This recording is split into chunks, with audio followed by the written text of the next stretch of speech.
I'm 52, and if you're in your 30s or 40s, I want to share something with you that I didn't fully grasp until recently. Not because I wasn't trying, I was doing all the right things, building a career, raising kids, checking off boxes, chasing goals. I had the spreadsheets, the meal plans, the 5-year plans.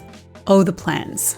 But looking back, I can see exactly where I went off track, and I don't want that for you. This video is for anyone who feels like time is slipping away, like you should be further ahead by now. Or maybe you've built a life that looks good on paper, but doesn't feel right when you're actually living it. Because here's the truth. There's something no one tells you about this stage of life. And once you see it, you can't unsee it. So today, I'm going to walk you through the 3 biggest things that I wish that I had known earlier, and the powerful reframe that helped me to course correct in the second half of my life. Think of this as a bit of time travel. I'm sending a message back to my 30-something and 40-something self. And hopefully it lands for you before you get to my age and have that, oh wow, I wasted a decade moment. All right, let's get into it. Here's the first thing that I wish I had understood earlier. Stop living on autopilot. In my 30s and 40s, I was the queen of autopilot. I had my routines, my to-do lists, my color-coded calendar, and on the surface, it looked like I was winning at life. I was checking all the boxes. Good job, raising kids, paying the mortgage, even remembering to bring cupcakes to the school bake sale. But here's the thing. When you live like that for years, you can wake up one day and realize you've built a life that doesn't even feel like yours.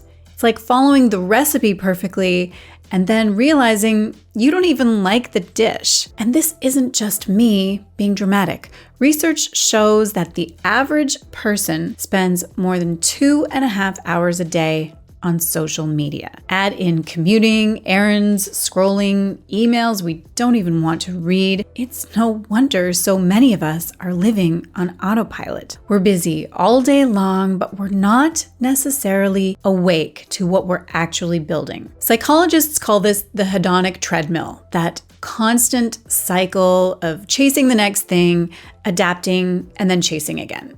We keep running faster, but we're not actually moving forward, and it's exhausting. For me, the wake-up call came in my 40s when I realized I had been so focused on hitting the next milestone, I hadn't stopped to ask myself, whose life am I actually creating here? Mine or the one I thought I was supposed to live? And that's the reframe that I want to give you. Instead of racing through the checklist, try hitting pause. Ask, do I even like this? Do I even want this? Because the earlier you start questioning the path, the sooner you can pivot if it's not the right one. And let me just say, pivoting doesn't have to be dramatic. You don't have to sell everything and start a goat farm in Tuscany tomorrow, unless you want to, in which case, send me an invite. But small conscious course corrections in your 30s or 40s can save you from waking up at 52 going, wow, I just spent 20 years climbing the wrong mountain. So that's lesson 1. Don't sleepwalk through it. Audit your life. Decide what's yours to keep and what's just noise. Now, this next one might ruffle some feathers because it goes against everything that we were taught about goal setting. Before we go to lesson number 2, though, I want to mention that if you are realizing you have been on autopilot, like I've been talking about, and you're ready to break out of it, I've put together a free 5-day challenge called The Reset. It's designed to get your energy and focus back on track in just a few minutes a day. I will leave the link below if you want to grab it. Now, the second thing that I wish that I had learned much earlier: your identity is more important than your goals. Let me explain. For years, I set goals like everyone else. Run a 10K, start a business, lose the baby weight, hit a revenue target, you name it, I had it written down somewhere in a planner. And yes, sometimes I hit those goals. But here's what happened. I was still the same person on the other side. I'd run the race and then stop running. I'd hit the target and then slide back. The goals weren't sticking because my identity hadn't changed. The turning point for me was when I realized that I was still clinging to an identity that didn't fit anymore. For me, it was my identity as a doctor. That label had shaped every decision that I made for decades. But eventually, I had to admit to myself, it wasn't who I wanted to be anymore. And I can tell you, that was terrifying. It felt like stepping off a cliff without a parachute. But here's the science that helped me to make sense of it. James Clear in Atomic Habits says that every action you take is a vote for the type of person that you believe you are. And over time, those votes add up. At a certain point, the balance tips and you simply become that person. There's even a fascinating study around voter turnout. When researchers asked people to be a voter instead of just go vote, turnout at the polls went up by as much as 15%. Same action, but the difference was identity. People are more likely to follow through when it feels like part of who they are, not just something on their to-do list. And that's the power of identity, and it's why New Year's resolutions so often fail. We're still trying to show up as the old version of ourselves, just with a fancier planner and a more expensive water bottle. So here's the reframe. Stop asking, what goal should I chase? And start asking, who do I want to become? Instead of saying, I want to lose 10 pounds, try, I'm someone who prioritizes health. Instead of saying, I want to save money, try, I'm someone who's financially intentional. That shift is subtle, but it's everything. Now, this goes completely against what most of us were taught about goals. Remember SMART goals? Specific, measurable, achievable, realistic, and time-bound. We've all been drilled on that. And sure, there is nothing wrong with being clear and specific, but here's the real question. After decades of trying to make everything specific and measurable, is it actually working? Because the truth is, you can set the smartest SMART goals in the world, but if they don't connect to who you believe you are, they don't stick. Instead of saying, I want to read 20 books this year, try, I'm someone who makes time for reading. The shift is subtle, but it's everything. One is just a task on a checklist. The other rewires your identity, and when your identity changes, your habits naturally follow. When you anchor to identity, your daily choices line up naturally. You don't have to drag yourself through willpower. It's just who you are.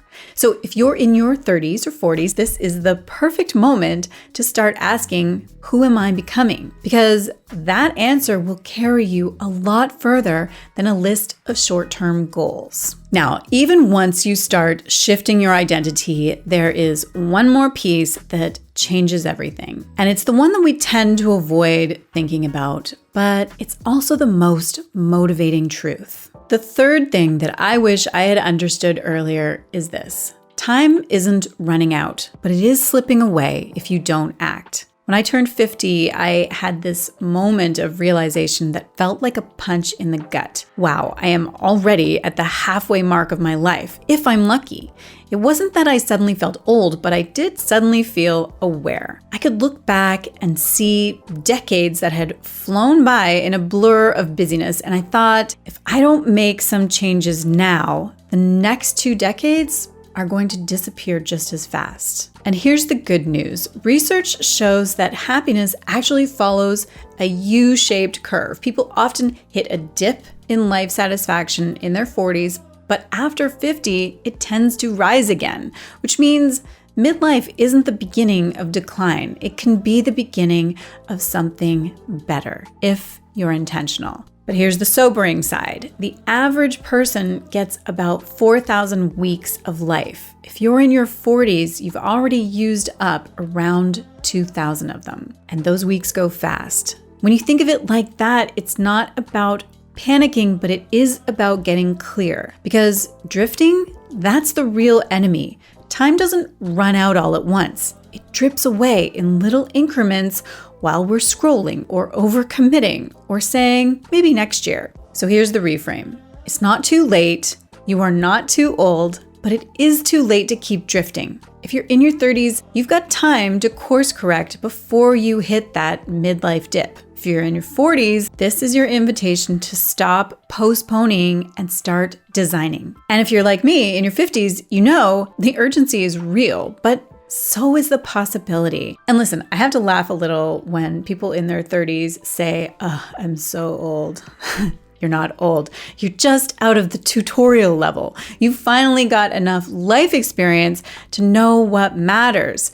Now the question is, what are you going to do with it? So those are the 3 things that I wish I had known sooner. And here's the surprising part. None of them are about working harder. They're about seeing your life differently. Let me tie it together with the one reframe that helped me to course correct in my 50s. The 3 things that I wish I had known earlier are simple, but they are everything. First, stop living on autopilot. Second, identity is more powerful than goals. And third, time isn't running out, but it is slipping away if you don't act. But here's the big reframe. You're not behind. You don't need to overhaul your whole life overnight. You just need to start making choices that line up with who you want to become. For me, the most powerful shift was realizing that I didn't need a new goal or a new planner or a new habit. I needed a new identity. And once I started to change that, the rest started to fall into place. So if you're in your 30s or 40s, take this as your reminder. You're not too late, but don't wait. The best time to reinvent your life is now. And I would love to hear from you. Which of these lessons hit home for you the most right now? Tell me in the comments because I love reading your stories. And if this video spoke to you, I think that you will really like my video called I Started Over at 47 and It Changed Everything. I will link it on the next screen. And if you're ready to actually reset your energy and your focus, I would love to have you join me in my free 5-day challenge called The Reset. It's short, powerful, and it'll help you get unstuck and moving. Again, I will drop the link in the description below. All right, thank you for spending this time with me. I will see you in the next one. Psychologists call this the hedonic treadmill, that constant cycle of, did I say hedonic treadmill? Hedonic treadmill. Okay, let me do that again. Let me tie it together. Wait. What am I trying to say? Okay, okay, great.